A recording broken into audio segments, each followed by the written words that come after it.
Hello, Universus fighters! The King of Fighters decks have hit the UK and people are having a lot of fun with Team Hero and Team Rival. Universus have been gracious enough to send me a copy of Team Hero and Team Rival to take a look at, as well as hopefully pull one of these amazing art characters that were showcased and look absolutely amazing. I have had my own boxes and I was lucky enough to get myself an alt art Benimaru, so here's hoping I can get a couple more heroes to go along with them. And I even got the Team Hero playmat. So, as much as I love my lunch playmat, let's give it a little bit of an upgrade. Welcome back, Universus fans. So, I'm back with the Team Hero deck. UVS has sent me this amazing Team Hero playmat. The Team Rivals deck, which I pulled this amazing Shun-E alt art. My card goblin decks arrived and I got the Benimaru. So let's get into it. Let's have a look at the Team Hero deck. Boom! So each Team Hero deck comes with a King of Fighters booster pack, a 60 card deck with 3 additional characters, and a collector's booklet with a brief learn how to play, talking about setup of the game, the win conditions of the game, a cool QR code for learning how to play the game, which is up on screen right now, and then breaking down turn sequencing, attack sequencing, blocking, how to work out how to block, and then moving into the collector's pieces. So this has a track that lets you know how many come in the deck. So we have 1 of each character, 3 Team Hero 15 assets, 2 of the ultra rares and rares, and they've each got ticks next to them, so you know how many you need to get.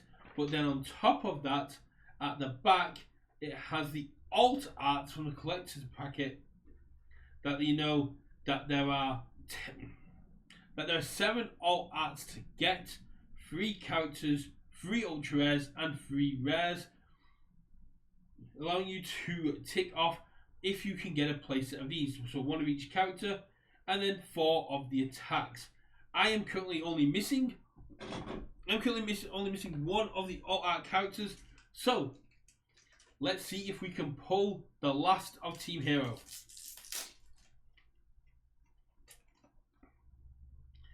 So the pack trick is to go 2 from the back. So we got a unit commander,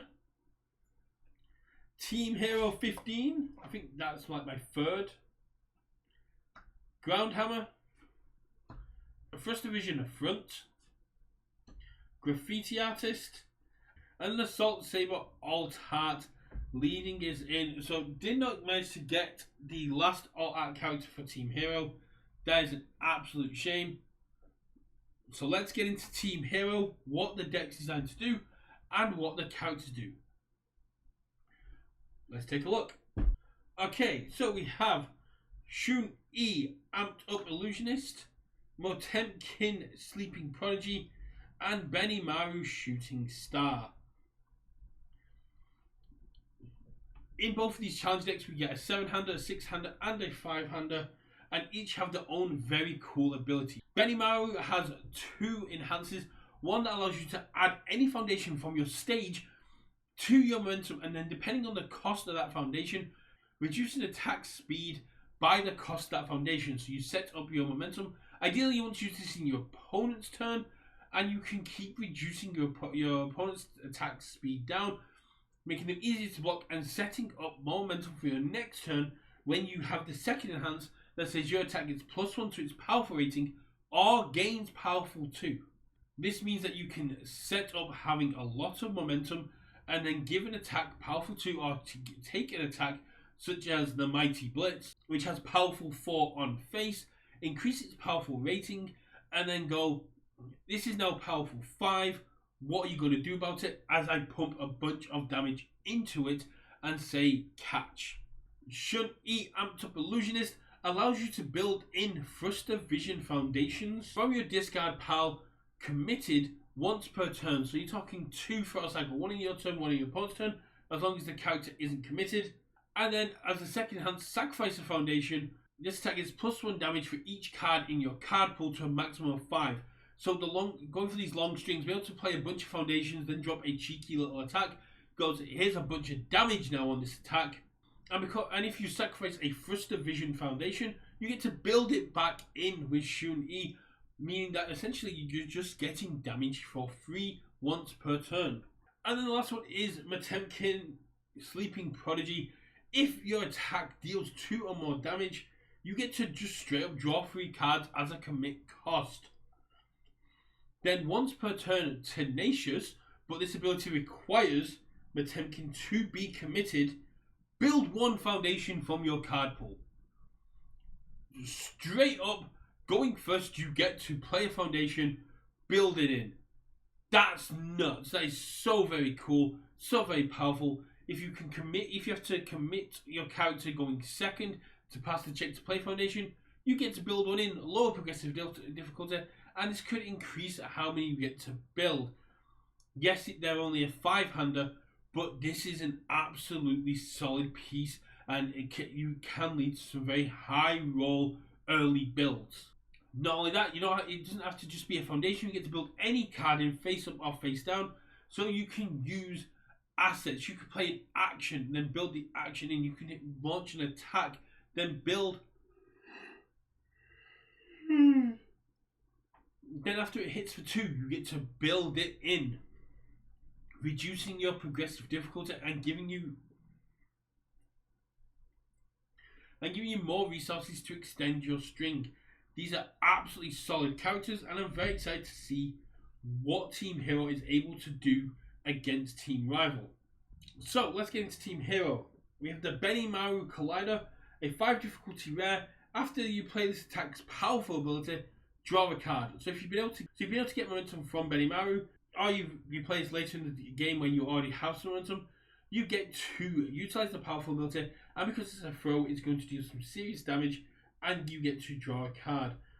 Sometimes it might be even worth putting one of your own foundations into your discard, into your momentum, reducing its attack speed just to draw an additional card. If you put a face down foundation into your momentum, you don't lose any speed. You're just essentially fueling your powerful there. Chogikai Hao, a 5/5 response. Spend momentum after you play this card. Your rival commits 2 foundations.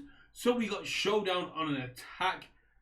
But it also works for offense. You play offense, spend momentum, they commit 2. You block an attack with this. You spend momentum, they have to commit 2. This is great for Benimaru yet again. And if you have 8 or more foundations, this attack gets plus 3 damage, making it a 5 for 8. Phantom Singulation. This is one of my favourite cards from this deck. A 4 difficulty, 4 low for 4 that gets -1 difficulty for each foundations in your card pool, leading to a maximum of 2. So if you have 2 foundations in your card pool, you get to play this on a 4, similar as to what you would if there was no progressive. But as a blitz, this attack gets +1 speed and +1 damage for each foundation in your card pool. Meaning you can queue it up, you can put 4, 5, 6 foundations into your card pool. Play this with -2 difficulties, so with 6 foundations in your card pool, this would be on an 8, and it'd be coming in as a 10 low for 10. Absolutely solid card, and I'm really excited to see how this can be abused and utilized into a very powerful card. Scarlet Phantom is a 4 mid for 4 that says if this attack is blocked, build 1 foundation from your card pool. Basically meaning that if this attack is blocked, you get to utilize a foundation in your card pool, build it into reduce progressive difficulty. Also means that characters like to card pool clog or deny and try to put stuff foundations into your card pool will instantly be denied, and you get to just build it back in, maybe even readying it. Senshi Hou, a 4 mid for 4 that says blitz, add 1 foundation from your stage to your hand, build the next foundation you play this turn. So if you had to commit a foundation to pass this, if you had to commit a foundation to utilize any of their abilities, you get to add it back to your hand, play it, and immediately build it back in. This is also going to discourage your opponents using any kind of breakers or check hacking abilities, because they know that you can just soak that up with a foundation and also build it in. Is the Upward Ray Kyoken, a 4 diff, 4 mid for 4, powerful 3 response. After this attack is blocked, clear 1 card from your card pool for every momentum used for this card's powerful ability, maximum of 3. Moving into asset, we have Team Hero. Your attack gets +1 damage for each foundation that has left your stage this turn. So for Benny Mao, that's really easy to pop off. Be able to block foundations in order to get damage. Should he be able to block foundations to get additional damage, this is going to work really well. And remove, build one foundation with a difficulty 4 or less from your discard pile. This just allows you to swap this asset into a foundation, increasing strength, unlocking synergies. A very cool and powerful ability. Flying Drill is an uncommon attack, 4 high for 4 with Blitz, draw a card, discard a card, and stun 2 on face. That stun 2 ability is going to make it harder for them to be able to block this 4 high 4, but that looting ability, I'll be able to discard cards to draw more cards, always useful. Being able to take cards that are not doing anything for you at the moment and turn them into other cards. Ground Hammer is a 5 high for 5. It says my next attack gets +1 speed, +1 damage. Again, you're saying, do you really want to waste resources on this attack when my next attack is going to be hitting you a bit harder? Mercurial Nage, 4 cost, 3 mid for free. After this attack is blocked, draw a card. It replaces itself in hand, or it says to your opponent, you take this hit, you utilize your life as a resource, or you let me draw a card and replace the card that I just used, whilst you still go down a card. Moving into foundations, we've got the Gallant Figure. Flip, after you spend 2 momentum, add the top card of your deck to your momentum. So if you spend momentum to utilize the powerful abilities, to utilize other abilities in a single form, such as utilizing 2 momentum for powerful 2 twice to get 4 damage, you get to replace one of those momentum and utilize that your next attack can still have access to its powerful ability. Sleepyhead is a very cool card. It's a 1 difficulty. If your rival has not lost health this turn, your attack is +1 damage. And if your character is committed, which is where Metenkun wants to be, the attack gets an additional +1 damage.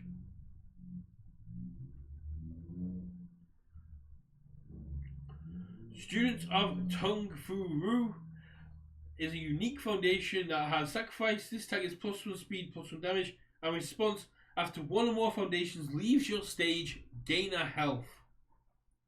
So you sacrifice to give the attack -1 speed, and then you gain health, allowing you to stay in the game a bit longer.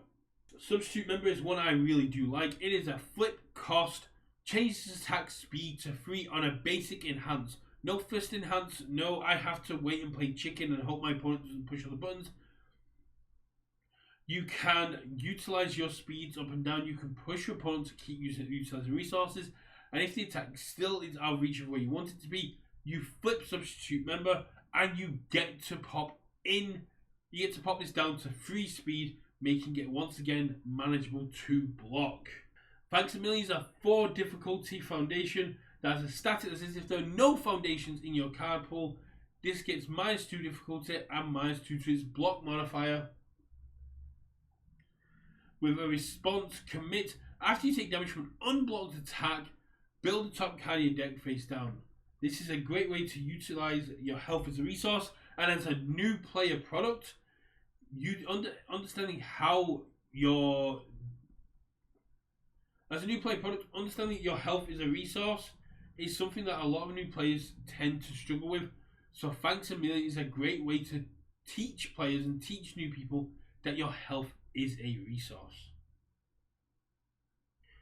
First Division Black. Add this card to your card pool. This attack is -3 speed. First Division Front. Add this card to your card pool. This attack is +2 speed. First Division Under. Add this attack to your card pool. Draw a card. First Division Over. No. Last foundation in the deck is the Wide Awake. After your rival seals 1 or more of your cards, unseal one of them and seal this card. So you can protect your defensive resources.